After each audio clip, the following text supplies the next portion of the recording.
Bonjour et bienvenue dans cet épisode de Récif Captif où on va parler de la technique qui est au service de la maintenance.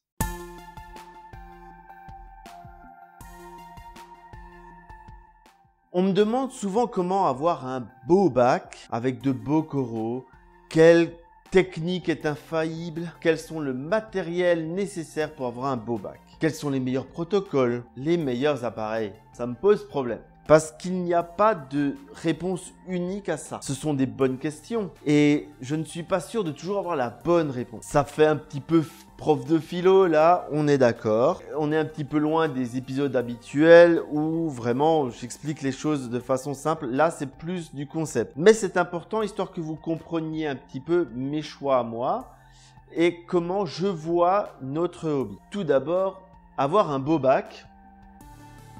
Certains vous diront qu'il est beau, d'autre part, mais avoir un beau bac, c'est une question de maintenance. Avoir un beau bac, c'est une maintenance rigoureuse.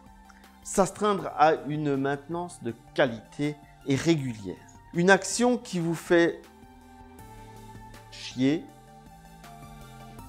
vous n'allez pas la faire de façon naturelle. Et au bout d'un moment, elle va passer à l'as.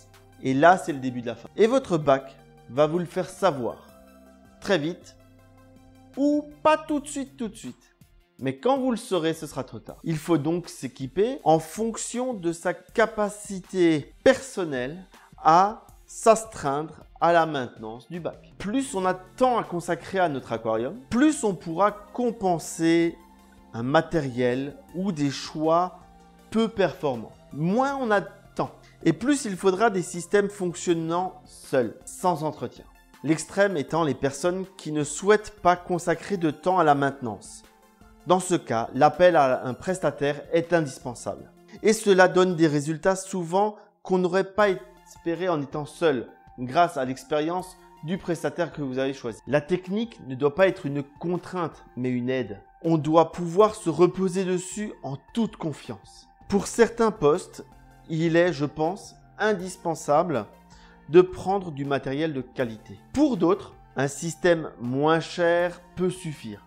Le curseur, vous êtes le seul à pouvoir le placer. La course à la technique de notre passion nous fait oublier bien souvent le plaisir du vivant et de regarder ce qui se passe dans l'aquarium au lieu de ce qui se passe sous l'aquarium. L'essentiel est donc, je pense, la maintenance nous facilite la vie. Vous aurez alors plus de plaisir à faire votre maintenance. Votre bac sera plus beau. Et ce cercle vertueux de plaisir partagé, il se sentira, et c'est très important. À chaque achat technique, en plus du coût, pensez à la façon dont vous souhaitez utiliser ce matériel. Recherchez les retours d'expérience. J'ai déjà vu des gens revendre des appareils pas chers et reprendre des appareils de gamme supérieure car ils avaient perdu confiance dans leur achat. En faisant cela, forcément, on perd de l'argent.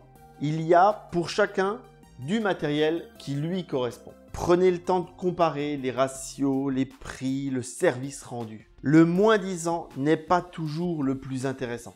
Je suis d'accord, cet épisode, vous n'avez pas forcément appris grand-chose, mais je partage avec vous ici ma façon de voir l'investissement dans le matériel nécessaire pour le récifal.